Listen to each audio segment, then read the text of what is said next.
Nesta edição do Periférico estive à conversa com o engenheiro Pedro Luís Marques, atual CTO da Displex, que é uma empresa sediada em Adolfo e líder internacional em tecnologias de sensores multitoque por projeção capacitiva. Ele já vai explicar o que é que isso quer dizer.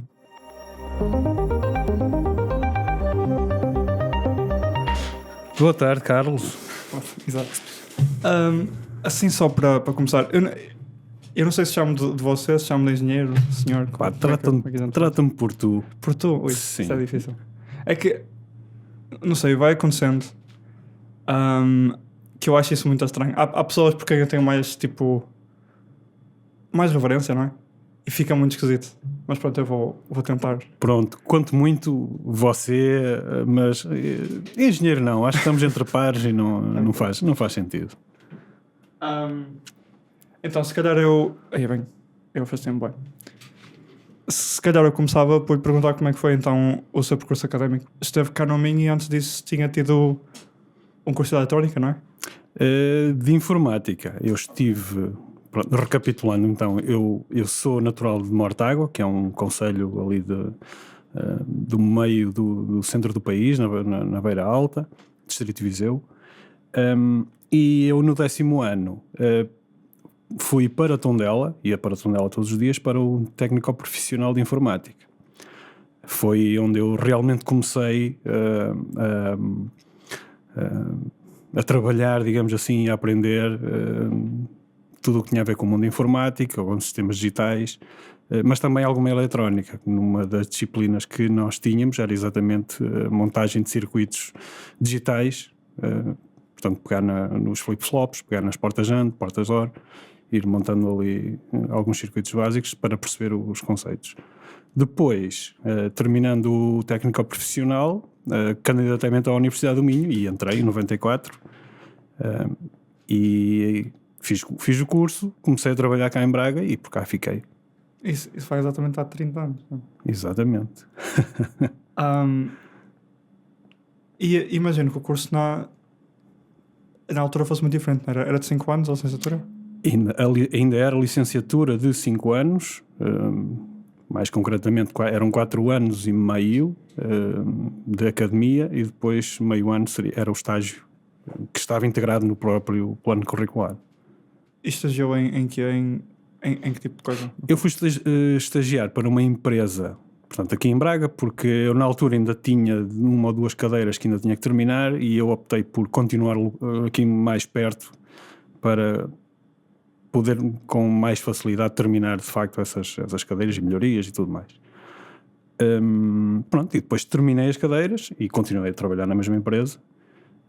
Ainda fiz depois um salto até Lisboa, onde andei a trabalhar em empresas como o Clix, que já não existe, que era um fornecedor de internet na altura, quando começou a aparecer as ligações à ADSL e tudo mais, já em força, no Público e outras empresas ligadas ao universo Sonai. E essa altura então foi desenvolvimento web e... Sim. Essencialmente, quando o meu trabalho lá foi desenvolvimento web. PHP, Perl, HTML e JavaScript e CSS, tudo à mão. Não havia frameworks, não havia nada. As frameworks éramos nós que as fazíamos. Mais tarde, já para aí em 2004, 2006 talvez, começaram a aparecer as jQueries, que eram, digamos assim, uma framework já mais ou menos, já abstraía bastante trabalho, mas nada que se compare com o que temos agora, com Angulars e coisas do género, não é? E foi acompanhando essa evolução? Olha, fui acompanhando dentro do que podia. Porquê? Porque eu depois, em 2006, mudei de empresa, fui contratado para continuar o mesmo trabalho, portanto, desenvolvimento web. No entanto, algo que também já fazia, se calhar de forma mais esporádica na empresa anterior, tive que assumir também a parte da administração de sistemas. Nesta nova empresa, basicamente, tive que estruturar toda a rede de infraestrutura de desenvolvimento interna, bem como a gestão dos servidores que tínhamos nos data centers no Porto, Maia, Lisboa e tudo mais. Mas segundo me lembro, isso era feito à mão, não é? Era tudo feito à mão, não havia AWS, não havia coisas do género como há hoje em dia, não é? E tudo servidores nossos, ou seja, nós comprávamos os servidores, colocávamos lá, e depois nós é que tínhamos que gerir tudo isso, e backups e coisas do género, não é? Entretanto, começaram a surgir operadores de fornecimento de infraestrutura, não é? Mais no estrangeiro, não é? Porque em Portugal ainda não havia assim um mercado coerente de fornecedores de infraestrutura de rede e serviços de rede. E aí sim, depois começámos a externalizar parte dos serviços que tínhamos, também porque começava-nos a ocupar demasiado tempo em relação àquilo que deveria ser o foco do nosso trabalho. E acha que isso foi uma competência que foi apanhando no curso ou que teve que apanhar depois? Sim. Eu pessoalmente sempre gostei bastante da parte de redes. Tanto é que eu, na estrutura do curso, na altura, nós chegávamos, salvo erro, no 3º ano e tínhamos que escolher uma das vias, se íamos para sistemas ou se íamos para redes. Acho que era isto. Em que uma era mais direcionada à parte de gestão, análise de sistemas, e outra que era direcionada mais para a gestão e implementação de sistemas de redes e comunicação, ou seja, mais fundo, mais na parte mais de transporte, de comunicação de dados. E aí não houve muito, como é que é dizer, não houve muito a fazer, não tive que aprender do zero, porque já trazia as bases, obviamente, da universidade. Nós, na altura, eu recordo-me, era na nossa cadeira de redes, ou comunicações por computador, assim é que é, na altura, nós tínhamos o professor, eu não sei se é de dizer isto, mas vou dizer, o professor Bruno Dias, que na altura era o nosso professor das práticas. É preciso não esquecer que não havia Googles, não havia nada na altura, não é? Quanto muito AltaVistas, Yahoos, e então íamos para a sala de comunicações por computador. Nós tínhamos os transceivers, já tínhamos transceivers de fibra, tínhamos os vários servidores, routers com gestão, sem gestão, e então ele chegava lá e dizia: pronto, o vosso problema agora vai ser criar 2 sistemas autónomos e quero que vocês os ponham a comunicar e façam a gestão através de protocolo RIP, tudo mais. E nós: sim senhor. Professor, entretanto tenho esta dúvida. E ele dizia-nos: bom, está aqui o manual, pum, pôs a boca-lhe-massa em cima da mesa, tem o MAN na linha de comando, pronto, desenrasquem-se. E nós: sim senhor. E tinha que ser. Agora, em retrospectiva, é bom porque também nos obrigava a exercitar a linha de raciocínio entre a informação que nós encontrávamos e entre aquilo que íamos experimentando logo na hora. E criou-nos, digamos assim, alguma desenvoltura para encontrar soluções com as restrições que tínhamos à frente. Sim, a capacidade do desenrasque acaba por ser muito importante. É um bocado isso. E a verdade é que agora uma pessoa tem que fazer um esforço quase... tem que ser a propósito, para não cair no erro de só usar aquilo que já... Tipo, pronto, nós agora... Eu e a minha geração assistimos... Minha geração, até parece. Assistimos ao surgimento do ChatGPT na academia. Isto mudou tudo, porque tipo, antes, ok, que havia o Google e Stack Overflow. E Stack Overflow já quando surgiu, pessoas tipo, isto vai arruinar os engenheiros, o pessoal nunca mais está a fazer nada sozinho. Chegando ao ChatGPT, estamos num ponto em que chega a ser trivial chegar lá tipo, olha, isso é uma tecnologia que eu não conheço, faz-me um exemplo, pegar nele, pô-lo e costuma dar. E quando isto começou, ainda era muito mau, ele alucinava muito, mas agora é tipo um Google++, aquilo funciona mesmo muito bem. E uma pessoa acaba por ter que ter disciplina de não usar aquilo para tudo, porque senão isso perde-se, não é? Essa capacidade de... O que eu vou dizer pode ser controverso, mas o ChatGPT e outros sistemas de interpretação de linguagem vieram facilitar muito a vida, não só a vocês enquanto estão na academia, enquanto estão na universidade, mas de uma forma geral no mercado e nas empresas. Há muita gente, muitos programadores que o usa. E para coisas mais ou menos triviais, por exemplo, é óbvio que as pessoas não têm tudo na cabeça e não se lembram de tudo. Mas faz-me um algoritmo para ordenar um array bidimensional por esta e aquela característica. E ele isso faz o código no instante. É mais eficaz, sem dúvida. Tu estás-te a tentar lembrar e estás a experimentar, fazes logo.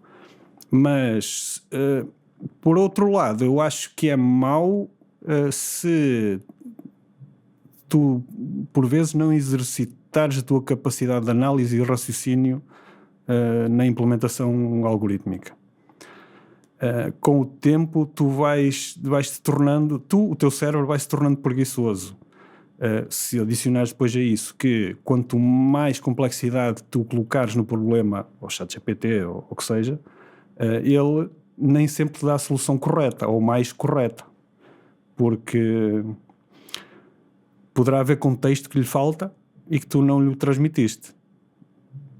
Agora, para isso também há agora a engenharia dos prompts e tudo mais, não é?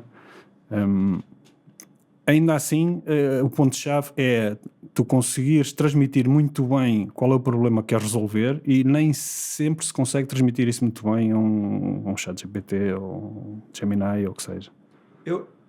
Mas, eu acho que novamente, eu também uso volta e meia, ou seja, para pequenas tarefas, para pequenas coisas, mas naquilo que eu considero crítico e no que eu acho que é mais ponderado discutir, por exemplo, com colegas que estão ao lado, e aí sim o Stack Overflow para mim foi e ainda é uma ferramenta excelente. Porquê?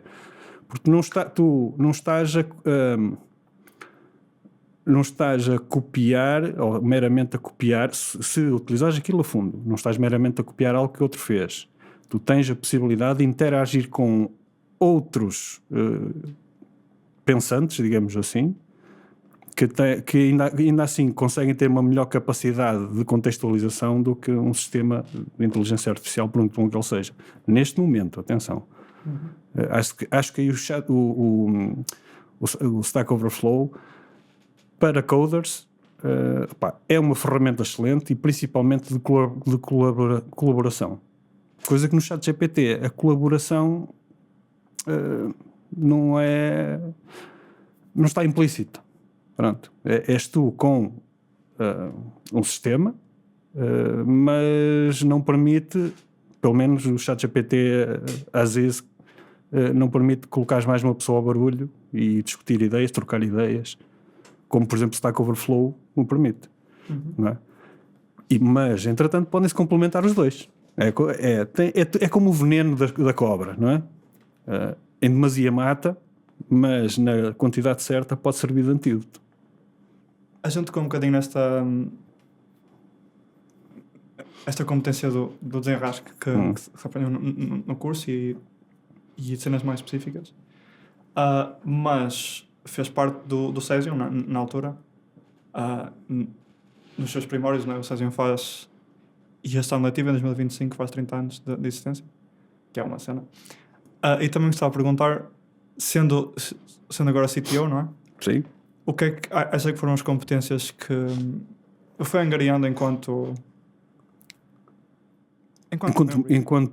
elemento diretivo do Cesium? Pronto. A dirigente associativa, não é? Ou dirigente associativo, vá lá. Exatamente.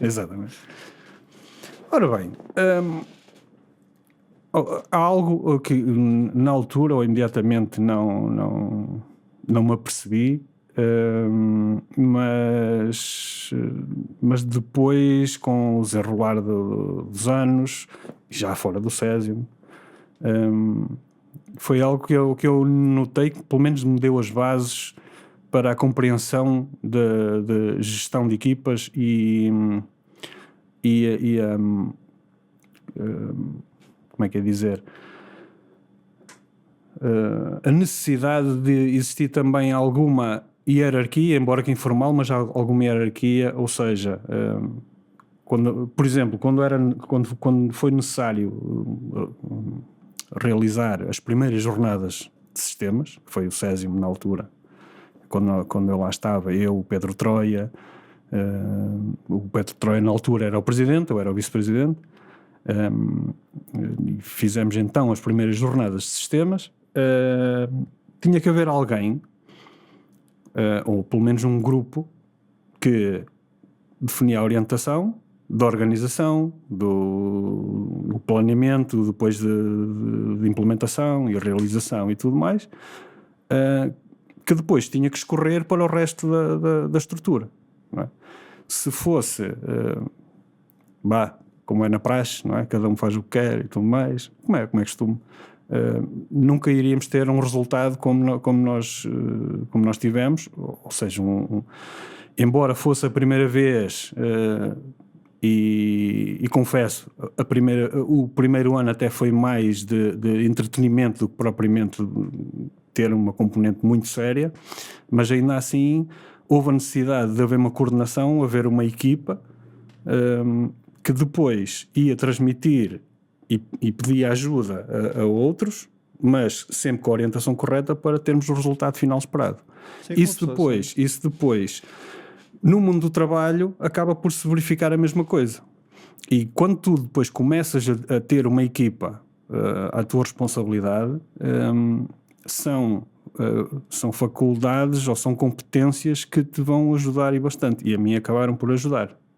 Era isso que eu estava depois a querer dizer, que na altura até nem me percebi muito, mas de facto depois quando tive essa necessidade, quando tive a minha primeira equipa, tive que recorrer, digamos assim, a essas experiências anteriores para tentar, por comparação com o que depois sentia em relação aos meus superiores, como é que eu deveria agir. É algo que eu acho que, se calhar, agora não sei, mas na altura, no próprio plano curricular, não havia algo explícito nesse tipo de formação. Sim, acaba por ser bastante diferente. Uma pessoa vai tendo aqueles projetos de grupo e assim, mas é sempre um ambiente super académico em que não há bem consequências. No fim há uma consequência que é uma nota, e acaba por acontecer o desbalanceamento da carga, assim, não é um problema muito grande enquanto em projetos académicos. Mas é mais do que isso. Enquanto que tu num trabalho de grupo, digamos que é um espaço de desenvolvimento muito contido. São 3, 4, 5 elementos. O objetivo final é da responsabilidade desses 4, 5 e depende apenas desses 4, 5 elementos. Por exemplo, na organização de uma semana de jornadas, de uma atividade ou de um plano, digamos, de formação que tem que ser dado ou que é oferecido ao curso, tu tens que depender não só da tua equipa para estruturar e operacionalizar tudo, mas tens que depender de entidades ou empresas externas para te prestarem os serviços ou conteúdos ou componentes necessários. Não é? Por exemplo, tu numas jornadas tu tens que falar com patrocinadores, tens que falar com oradores, tens que perceber quais são as necessidades, quais são os requisitos, qual é a disponibilidade, depois tens que tratar de alojamentos, tens que tratar de refeições, tens que tratar de todo o plano logístico na própria universidade e não só, não é? Acaba por ser mais complicado, estás a perceber? E uma coisa que eu aprendi foi, sozinho nunca vais conseguir fazer isto.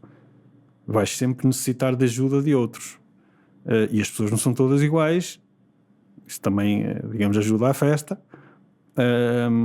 Tens que ter os chamados o que se chama agora os soft skills, não é?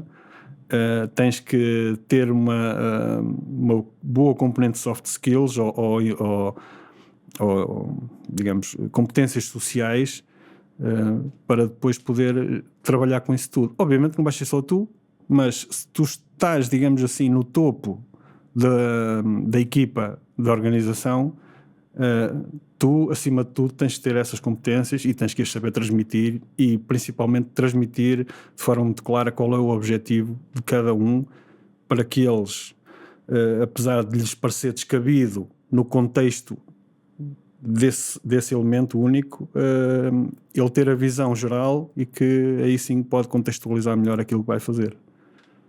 E no final ter o resultado o melhor possível. E há que ser um bocado mais flexível, vá, porque no contexto académico nunca há mudança de requisitos também, não é? Ou muito raramente as coisas falham, assim do nada. E havendo assim muitas mais incógnitas, há muita mais contingência e mais possibilidade para que... Certo. Pronto, como disse, há coisas que estão fora do nosso controle, que tem que se tentar contender com isso. Não sei como é que se diz isso em português. Contender. Essa é uma cena. A malta percebe. Ok. E uma cena que eu gostava de tocar era que eu sempre gostei muito de eletrónica, como hobby, como algo que achava interessante tanto na academia como fora, não é? E foi isso que o levou depois à Displax, ao surgimento disso tudo. Sim. Eu desde a escola primária que tinha como, ou melhor, na escola primária, o meu modelo, digamos assim, de herói era o professor Pardal. Não sei se tu conheces dos livros do Donald e do Tio Patinhas. O professor Pardal era o inventor do universo da Disney. E desde cedo oferecia-me um carro a pilhas ou coisa do género. A primeira coisa que eu fazia era abri-lo para ver como é que aquilo funcionava e tudo mais, não é? Por isso a eletrónica sempre foi uma paixão minha. Depois lá está, na secundária surgiu contactei com os computadores, na altura com os ZX Spectrum. E aquilo para mim foi uma maravilha, porque ainda era, digamos assim, uma computação que não estava muito longe do nível do hardware. Tanto é que eu depois, na altura, até cheguei a fazer alguns periféricos que ligava ao Spectrum e controlava motores com o Spectrum e tudo mais. E fui para a informática, mas o bichinho sempre esteve lá. Então, quando chegava a cadeiras, tu dizes que são cadeirões, não é? É eletricidade, magnetismo, eletrónica, que nós tivemos na altura, eram coisas que eu gostava, puxavam pela minha paixão. Entretanto, avancei mais pela área digital. Tivemos sistemas digitais também, e foi outra parte que eu também adorei. Comecei a trabalhar, obviamente, programação, essencialmente programação web, gradualmente, depois mudei para a nova empresa, Edigma, que agora é Grupo Edigma, que tem Edigma e a Displax, que é onde eu estou no Grupo Edigma, mas a empresa agora do grupo é a Displax, que é dedicada aos sensores de multitoque de grande formato. Mas ainda voltando atrás para tentar explicar melhor. Entrei na Edigma como web developer, gradualmente assumi a parte de administração de sistemas. Houve um período em que estive a acumular as duas funções, geria depois a equipa de desenvolvimento web, estava com a administração de sistemas, e havia uma área na empresa que estava a começar na implementação de projetos de interação com sensores de projeção capacitiva de grande formato. Isso em português agora só para quem não está muito forte. Os sensores de projeção capacitiva são sensores de toque por projeção capacitiva, que é basicamente o que tu hoje em dia tens nos telemóveis, nos tablets e até agora nos portáteis, naqueles quiosques que tens nos centros comerciais ou nos museus. Foi eu que toquei aqui na mola. E tens nos centros comerciais, tens nos museus, que te permite detectar depois aquilo à frente de um ecrã, não é? Ou como tens um telemóvel, aquilo detecta-te o ponto ou as coordenadas onde tu estás a tocar. Aquilo funciona como diz o nome, por projeção capacitiva, ou seja, aquilo é uma matriz de elétrodos em que é gerado é gerado um campo eletromagnético entre os elétrodos, que por sua vez criam, digamos, uma carga capacitiva entre eles. E o que o sistema faz vai ler essa carga capacitiva. Se tu aproximares um dedo a qualquer objeto que tenha uma massa suficiente para, das duas uma, ou transferir a carga para a Terra, ou absorver parte dessa carga naquele momento em que está a ser lido, tens uma diferença na carga capacitiva, então, desses dois elétrons.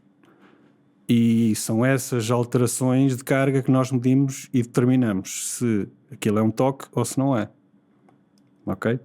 Pronto, isto é, assim, por alto, uma explicação da tecnologia.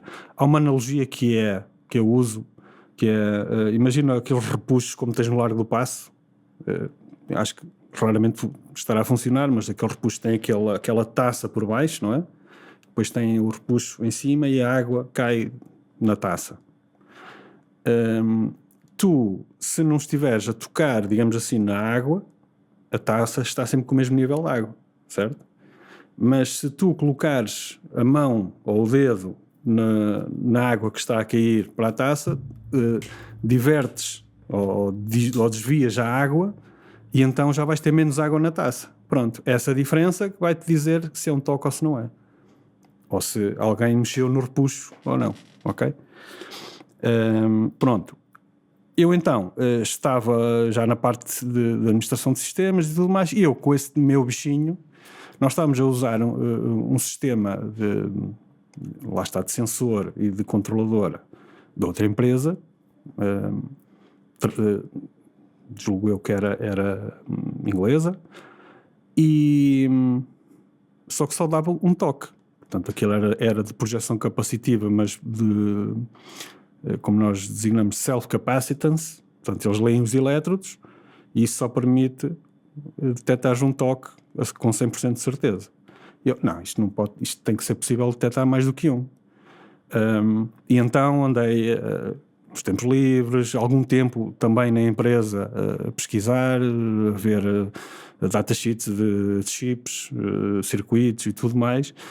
E numas férias, olha, está a fazer anos agora, numas férias de Natal, estava eu em casa, já tinha lá umas peças e uns protótipos e tudo mais, e consegui montar o primeiro protótipo de um sistema que conseguisse ler mais do que um toque ao mesmo tempo no sensor, tal como temos hoje nos telemóveis e tudo mais. E o que é a grande diferença entre os dois? Tipo, na implementação mesmo, o que é que muda? Na implementação portanto, tu tens uma grelha, não é? Uma matriz, vamos imaginar, o sensor é uma matriz. Tens elétrodos verticais e elétrodos horizontais, ok? Cada interseção vamos considerar que é uma célula, ok? Como uma grelha, como uma matriz.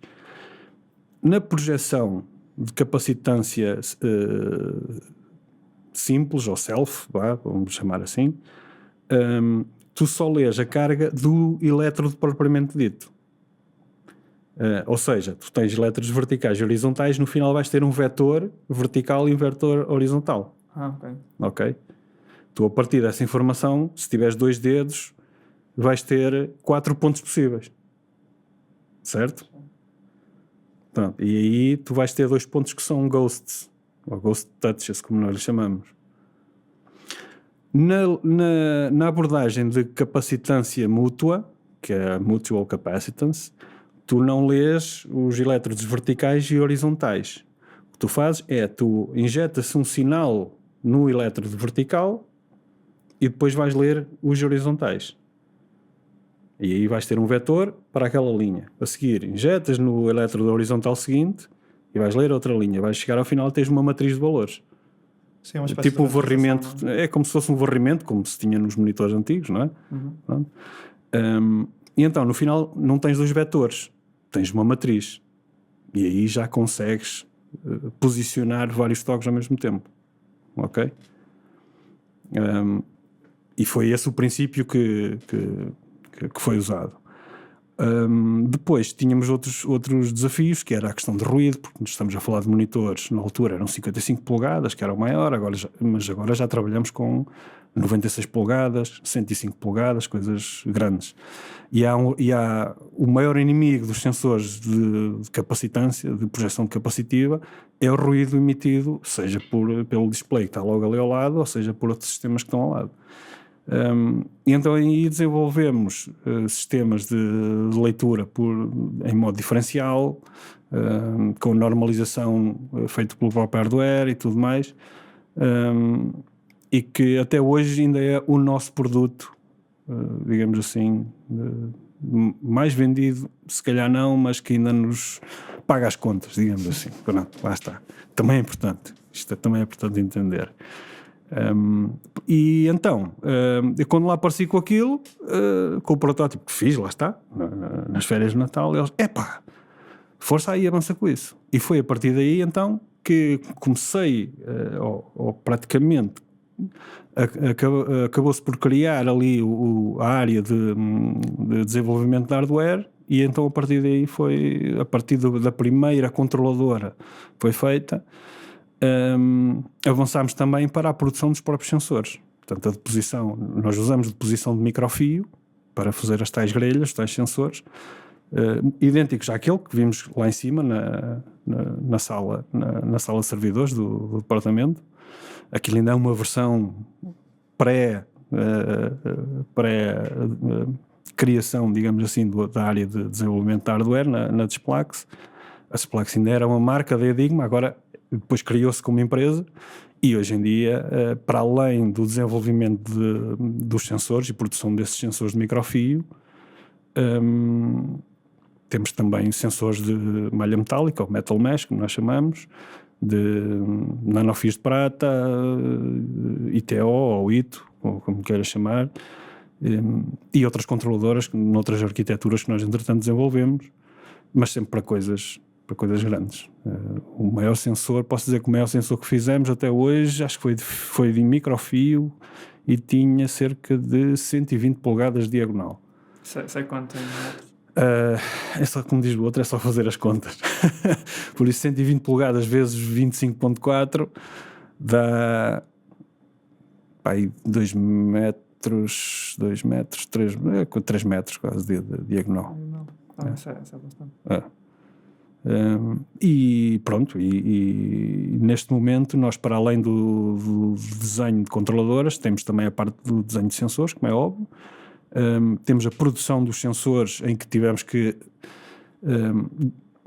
desenhar, entre aspas, ou especificar máquinas para deposição, CNCs para deposição de microfio. Estamos a falar de um fio que tem 10 microns de espessura,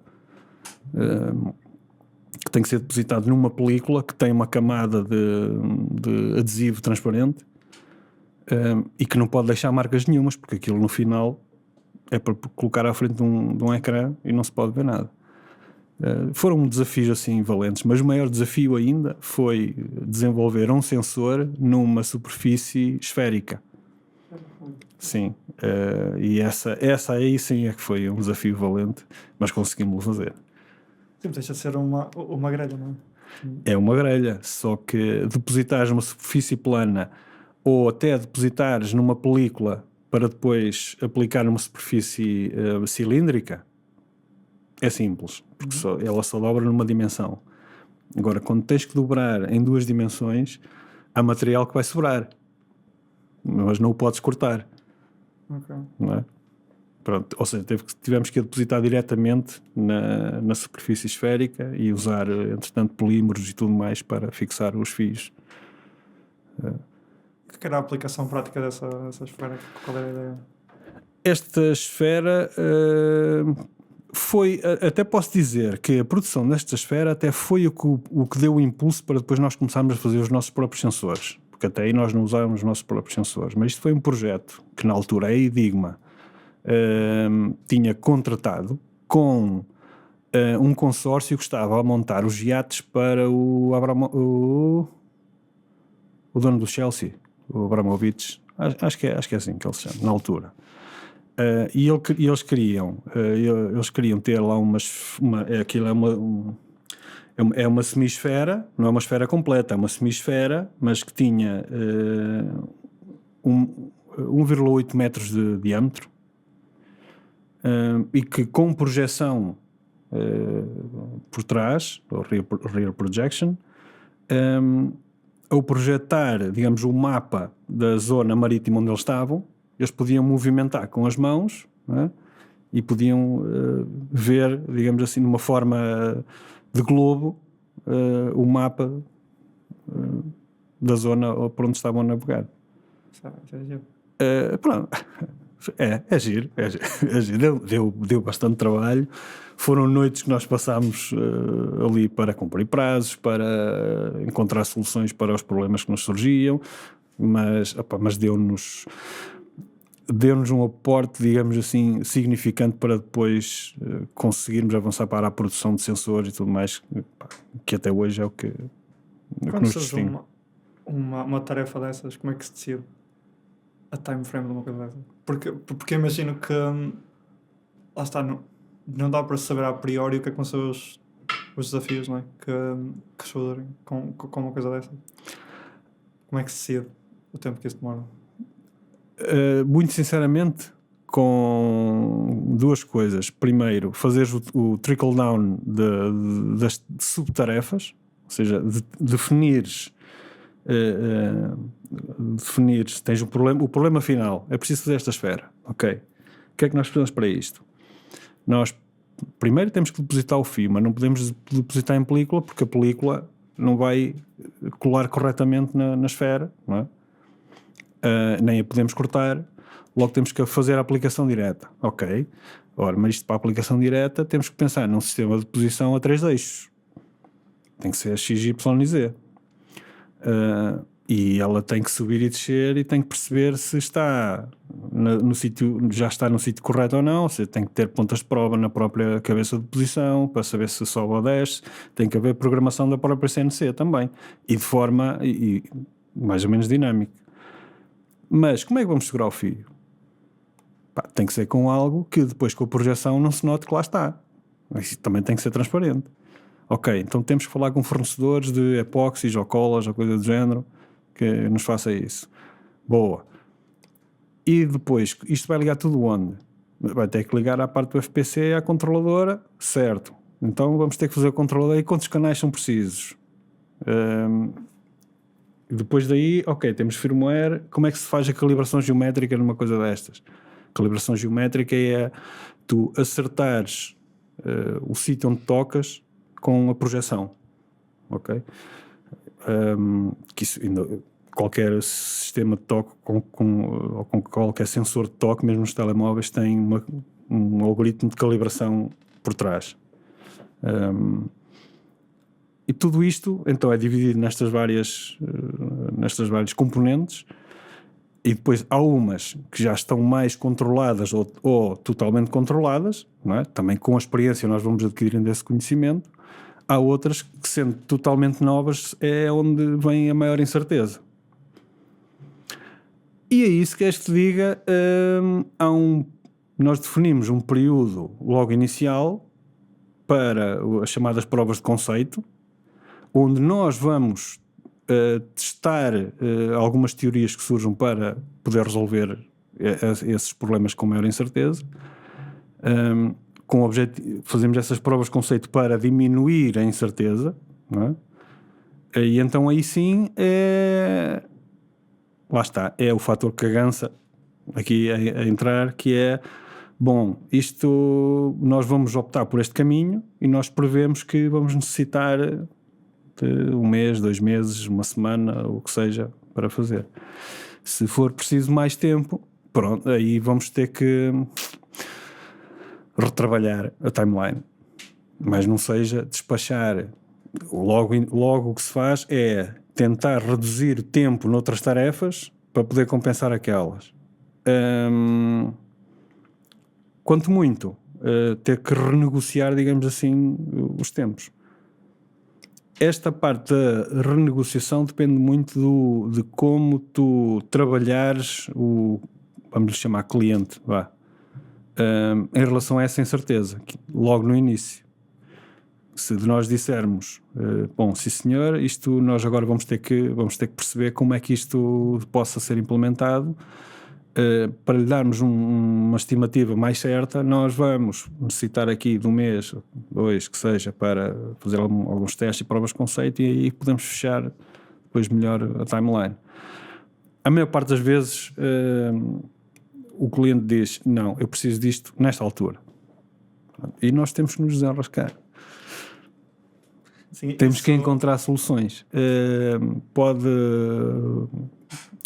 Pode haver o caso de termos que recorrer a terceiros para determinadas tarefas, para podermos ter mais tempo então para isso, mas como em qualquer projeto de desenvolvimento ou investigação, há sempre um grau de incerteza associado, e das duas uma: ou tu dás um prazo que é realista mas que tem maior probabilidade de resvalar, ou então vais à bruta e dizes: isto vai demorar 2 anos, não é?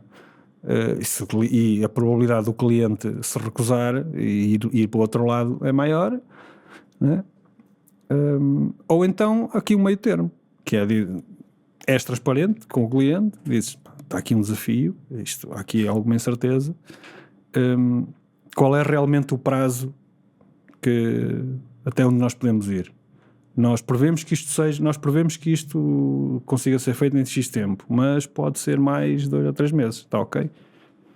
Pronto. É tudo uma questão de negociação, depende dos clientes, depende dos projetos, é muito assim. Mas normalmente, pela experiência que eu tenho ainda quando estava na Enigma, há um prazo de entrega e tem que se fazer tudo para entregar naquele prazo. Ok. Logo o desafio está aí nessa incerteza e tentar fazer o que... e comprometer-te com algo que não sabes quanto tempo é que vai durar. E quantas vezes acabou assim uma demonstração que foi software show, tipo... Uma coisa que está muito inacabada, com muita fita cola por cima, tipo, a gente dá hardcode aqui umas coisas. Algumas, e até te digo que, se calhar, não digo a maior parte delas, mas muitas, não só nossas, mas de outras empresas, são assim. São assim. Principalmente quando são novas soluções, novas tecnologias, algo do género. Mas também há honestidade. E os próprios clientes ou potenciais interessados percebem muito bem, desde que sejas honesto, obviamente, a honestidade de dizer: isto ainda é protótipo, mas está aqui o conceito já demonstrável e o que será no final. Sim, imagino que isso dependa um bocado também se há um overlap entre as áreas. Tipo, se o cliente percebe mais ou menos o que é que isto custa. Porque sim.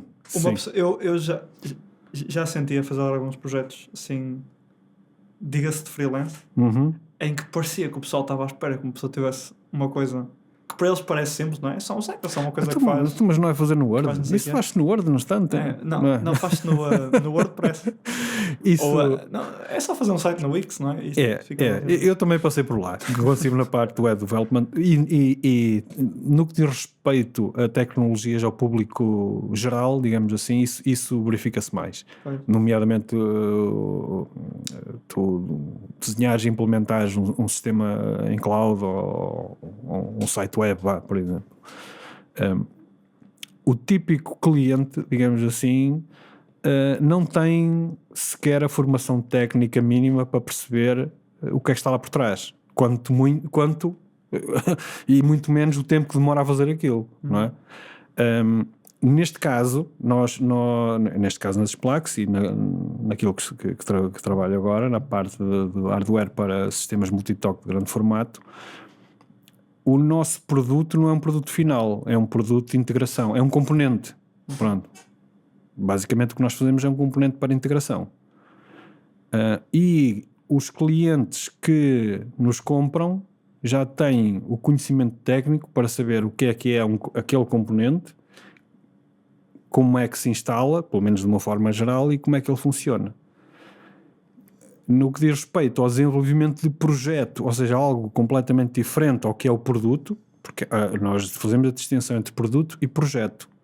Produto é algo que nós desenvolvemos, especificamos e depois vai para a produção e é feito, como se costuma dizer, à forquilhada, não é? Para repetir e para vender dessa forma.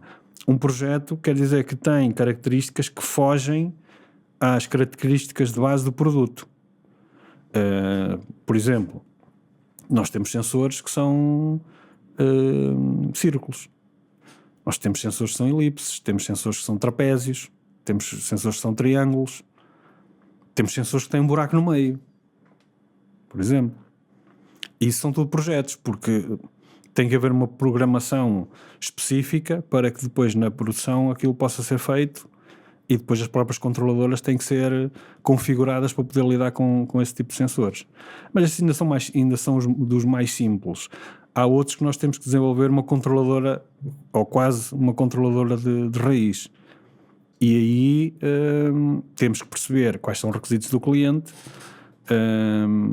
temos que depois montar toda a estrutura de firmware, software, sensores e tudo mais para aquilo funcionar. Mas ainda assim, aí esse tipo de clientes já sabe muito bem o que é que quer, já sabe, tem uma ideia geral do que é possível fazer e não vai pedir ou dizer que então isso para a semana não está pronto, porquê? Não faz esse tipo de comentários, como é óbvio. Pronto, tem a ver que se é negócio ou que se chama business to business ou B2C ou B2B ou então negócio com o público em geral, que é o B2C ou business to consumer, ok? Uma coisa que falamos que eu achei interessante, que foi como o processo de fabrico dessas coisas é tipo toda uma cena, e como há uma componente até do curso que ainda existe que se calhar existe um bocado por legacy, que é a investigação operacional, que aí tem muito peso, que é tipo otimizar N fatores que têm peso e drawbacks no fundo, e custos. Sim. E tinha-me falado em duas alternativas, uma que implicava se houvesse uma falha recomeçar tudo, não era? Se houvesse uma falha eu tinha que recomeçar tudo. Uma das alternativas de produção. Eu se calhar estou recordado, mas terá a ver com se calhar a reutilização a reutilização dos processos ou a reutilização algo muito idêntico à produção de chips, não é? Por exemplo, os i9, i7 e afins, eles não fazem i7s e i5s e i9s, são designs diferentes, não são designs diferentes, aquilo é o mesmo design, e eles depois quando estão a fazer o tape out, ou o que seja, eles testam cada uma das dies e aquela que tiver até X núcleos a funcionar é o i9, será um i9, aquela que tiver só X núcleos a funcionar vai ser um i7. Presumo que seja isso que estavas a falar, não é? Algo do género, sim. No nosso caso, o que nós temos parecido a isso é, por exemplo, nos sensores. Nós temos uma funcionalidade na ferramenta de software de configuração das controladoras, que é, se porventura um sensor precisa de ter, ou há um elétrodo que fica danificado, aquilo imediatamente, se ele estiver danificado, as duas uma, ou aquela zona não vai funcionar, ou o mais provável é começar a dar os ghost touches ou os toques falsos, que seja. Isso torna o sistema inoperacional, porque é como se tivesse ali alguém sempre a tocar, com rato ou que seja, ou algo do género. E então, o que nós fazemos é, nós desabilitamos ou instruímos o hardware, neste caso a controladora, a dizer, desconsidera aquela coluna ou aquela linha. Pronto. E ele desconsidera e o sistema fica a funcionar naquela zona, fica com menos sensibilidade, pronto, mas continua a funcionar naquela zona. Pronto. Ou seja, em vez de tirares o sensor todo e meteres um novo, então colocas essa restrição, digamos assim, ou essa indicação à controladora e continuas a usar o sensor, continuas a estar funcional e não tens que estar a substituir tudo. Mas se calhar, respondendo provavelmente aquilo que nós falámos anteriormente, teria a ver com o mercado atual em que tu fazes, por exemplo, fazes um telemóvel. Hoje em dia tens o caso dos telemóveis das principais marcas, a Apple, Samsung e afins. A Apple lança um telemóvel todos os anos, não é?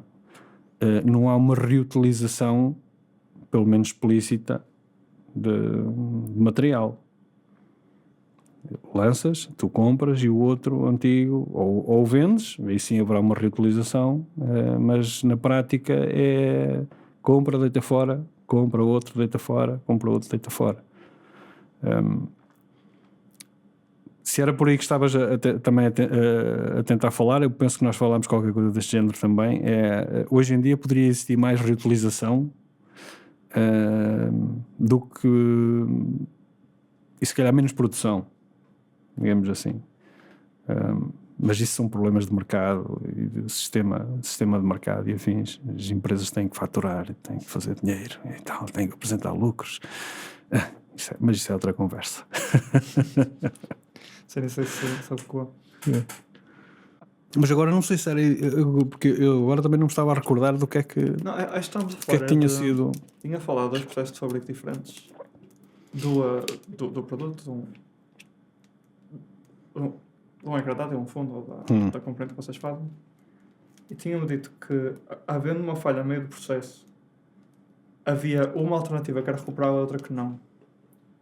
E eu não lembro exatamente. Eu sei que eu acho que nem apontei, mas estamos a falar sobre isso. Ok, isso acho que tem a ver com as tecnologias de sensor. Tecnologias de sensor não é tecnologias de leitura de sensor, mas de fabrico de sensor.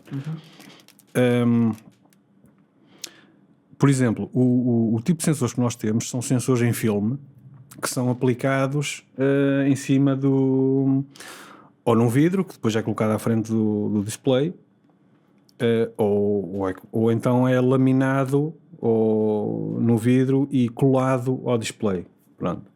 Aí, se o sensor danificar ou tudo mais, sempre pode tirar o sensor e voltar a pôr outro. Há outras tecnologias que usam o próprio painel do LCD e o sensor de toque está embutido no próprio painel do LCD, da matriz TFT. Aí, de facto, se o sensor for ao ar, tens que deitar tudo fora. Porque não dá para tirar, digamos, os traços ou as linhas que passam junto ao pé ou no mesmo circuito dos TFTs e colocar outro novo. Aí tens que tirar o painel todo, tens que meter outro painel. E eu acho que tínhamos falado disto numa comparação entre o que é o ambiente académico em termos de projetos. Que é um bocado platónico, não é? Porque aqui há a opção de fazer a opção perfeita. Certo. Ou a solução que é impecável, ou que é o melhor para o que pedem. Mas no mercado acaba por ser mais necessário, às vezes, ter algo que funcione. Nem sempre é a melhor coisa. Sem dúvida. Pela minha experiência,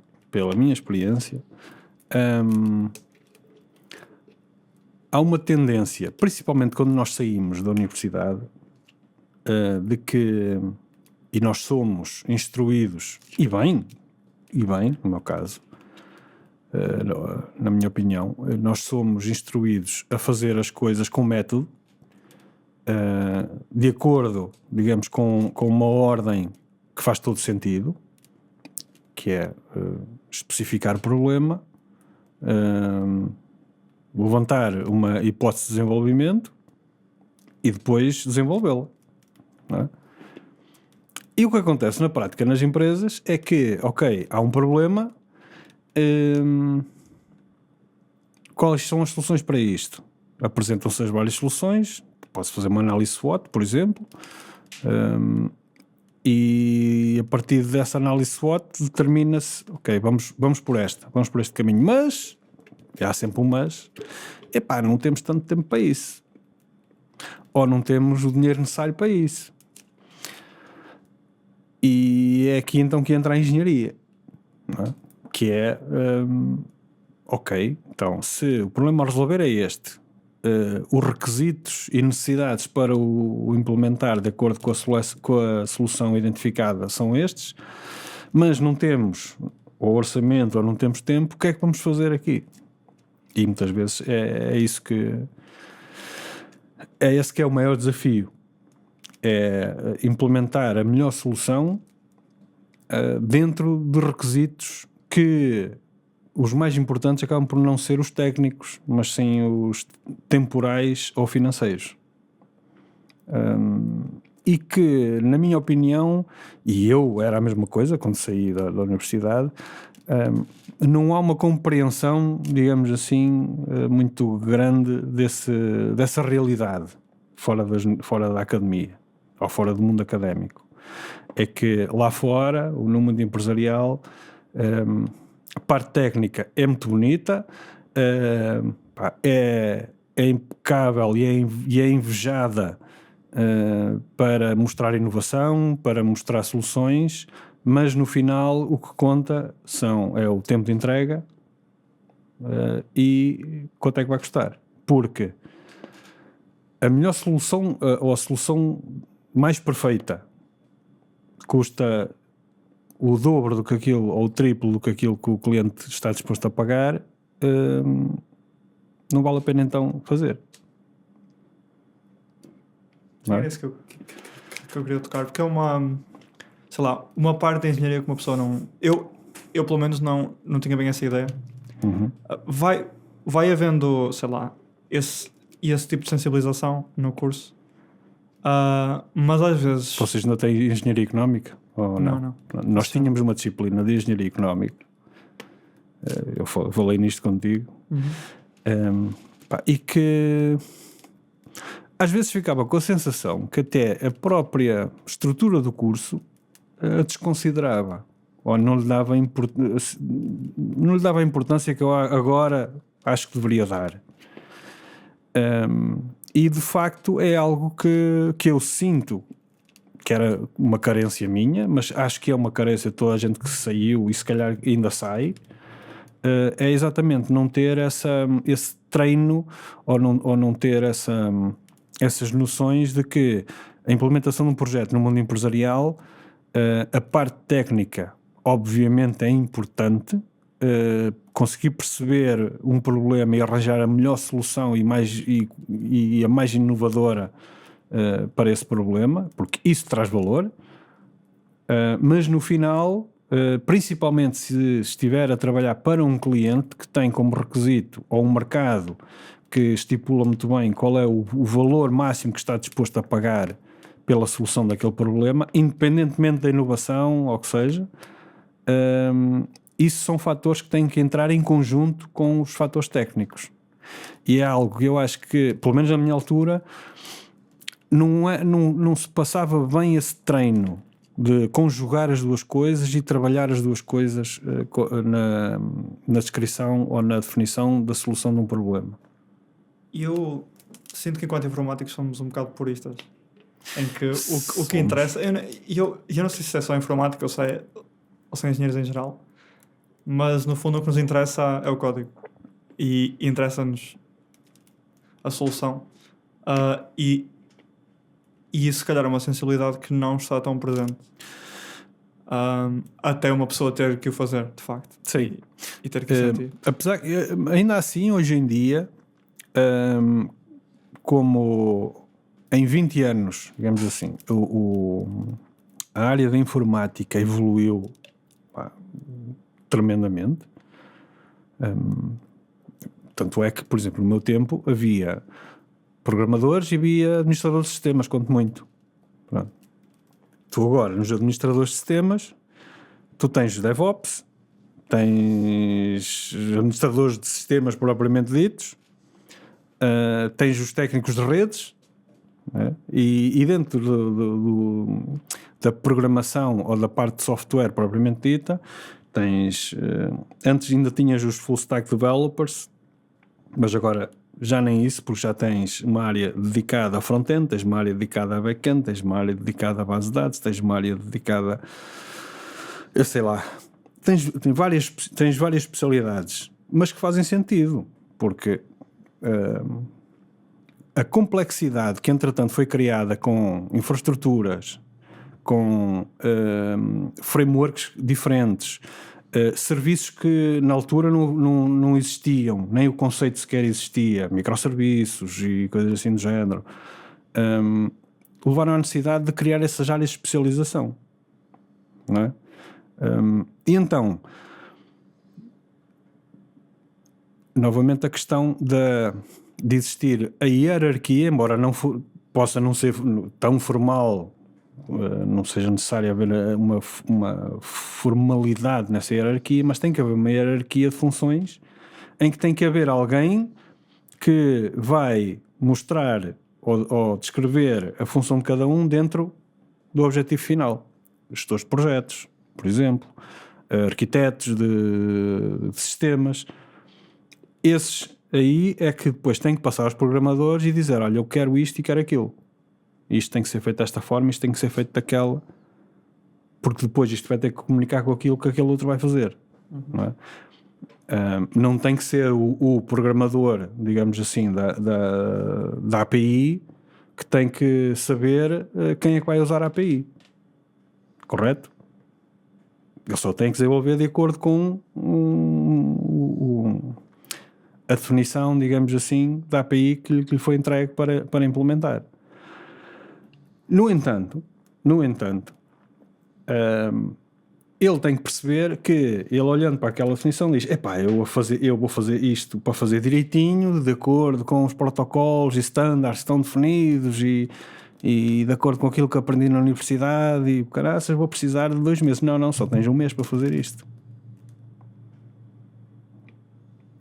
Então, mas porquê? Porque é o tempo que nós temos de entrega, ou porque é o tempo que nós temos porque o cliente não pode ou não está disposto a pagar mais. E o que eu noto é que a maior parte do pessoal, principalmente aquele que vem mais formatado, digamos assim, do mundo académico, não consegue encaixar. Que é: mas eu para fazer isto direito tenho que fazer isto, preciso de 2 meses, não é? Pronto, então, e aqui é que entram os soft skills de quem está mais acima, que é perceber a maneira de pensar do programador, do coder, pronto, e levá-lo a entender porque é que, apesar de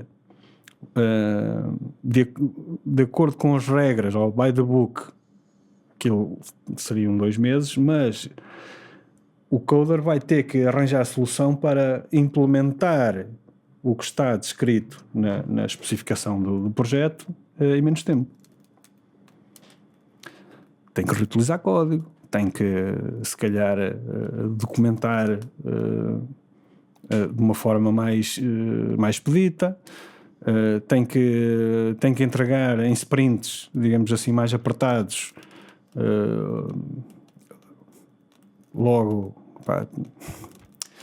tem que atalhar, digamos assim, coisas que poderiam ficar mais bonitinhas. E falta um bocado dessa sensibilidade, estás a perceber?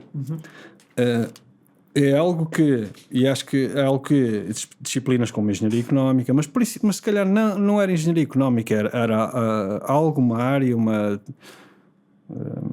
disciplina, uma formação, o que seja, conceitos embebidos na matéria de outras aulas, de que num contexto empresarial ou num contexto de projeto que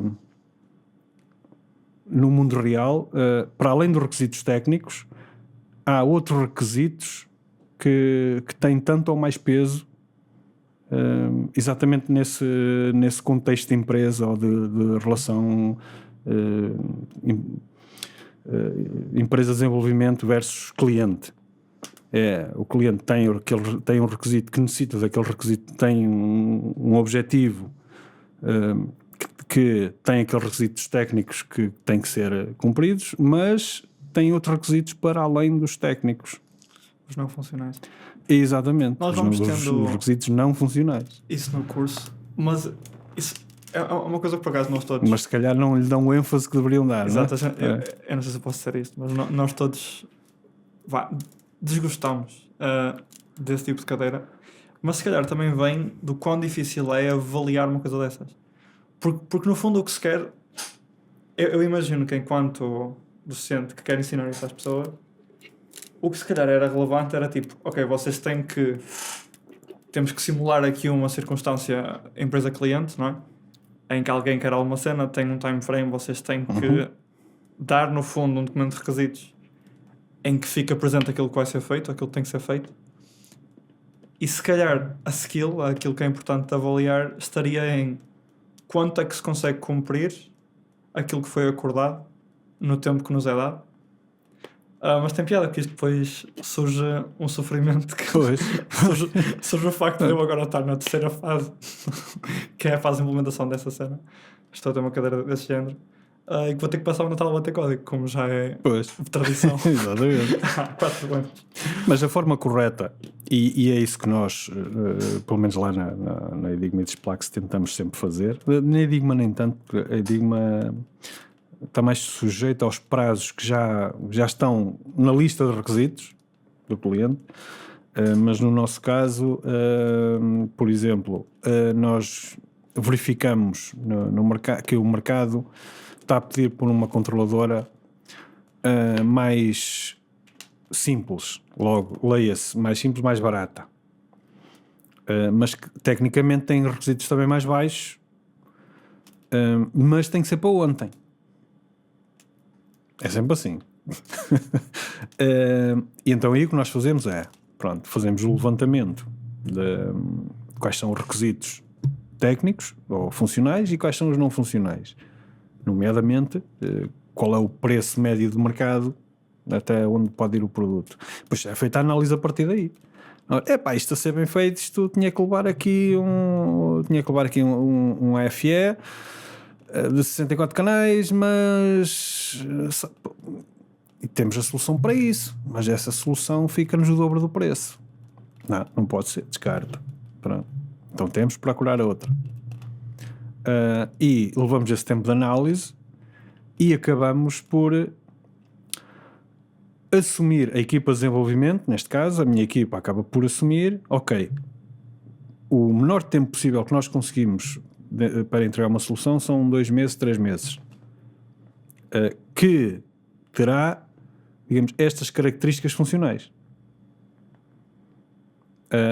Isto nós garantimos que consegue ter um preço final de produção, ou um custo de produção de X para 1000 unidades e de Y para 2000 unidades. Nós estamos no mercado de hardware, funciona muito por volume.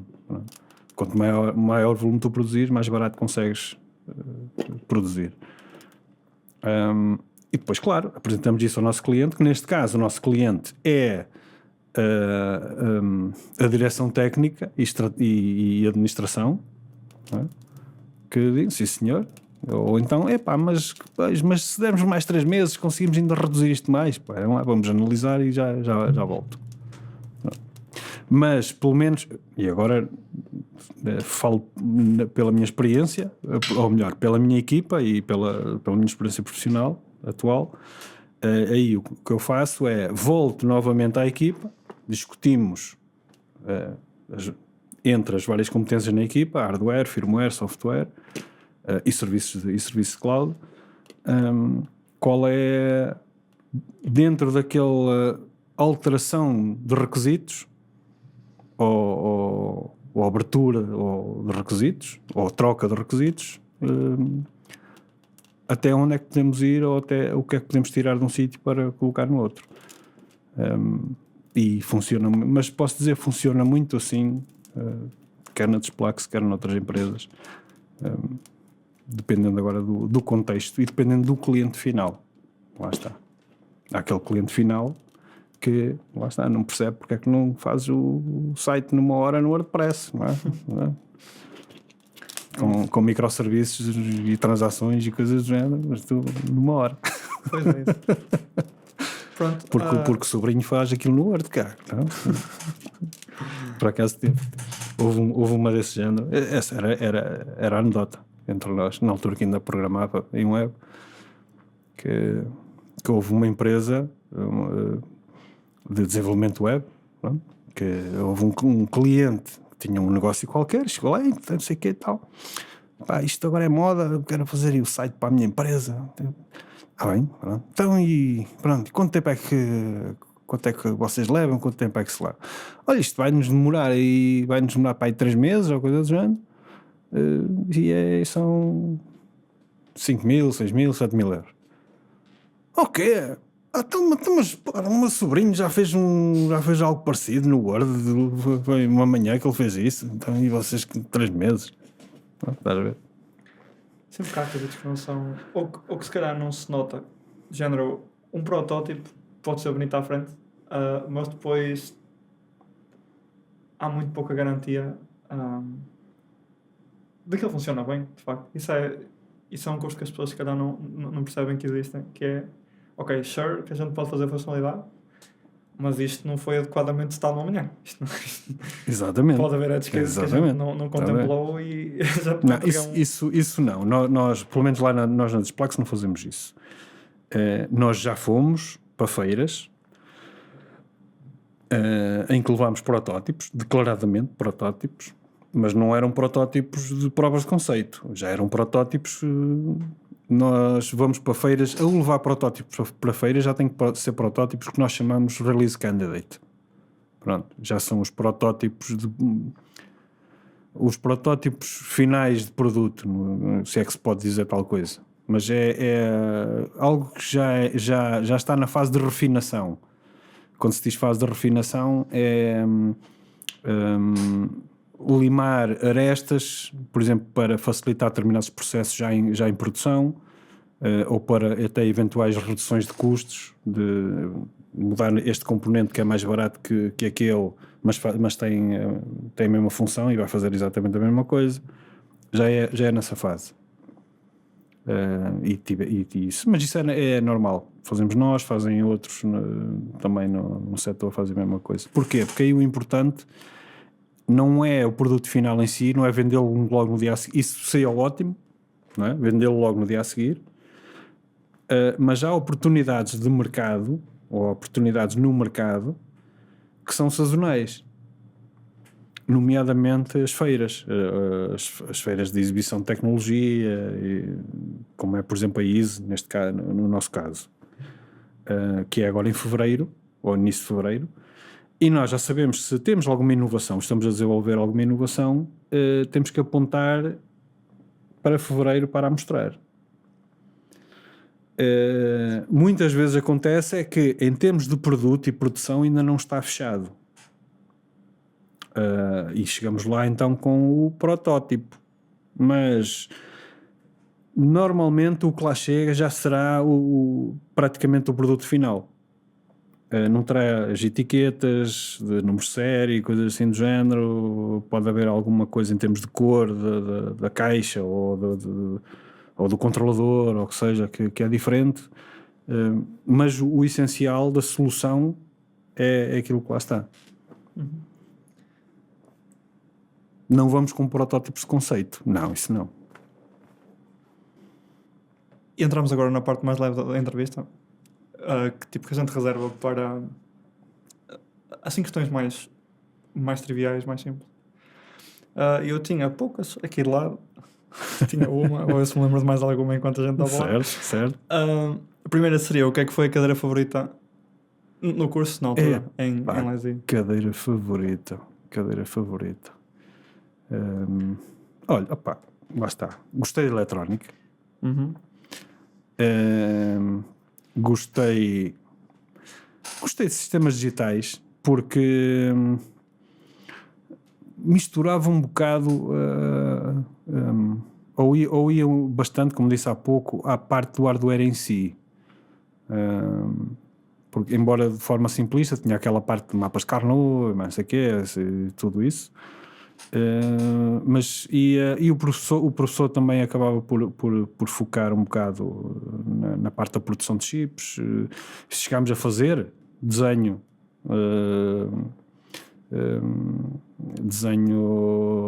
de chip propriamente dito.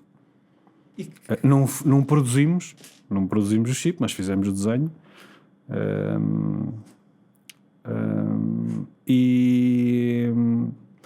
Mas houve uma que até era cadeira de opção, e que eu adorei, que foi fabrica-se esse tipo de computador. Que não era informática propriamente dita, não era eletrónica propriamente dita, mas era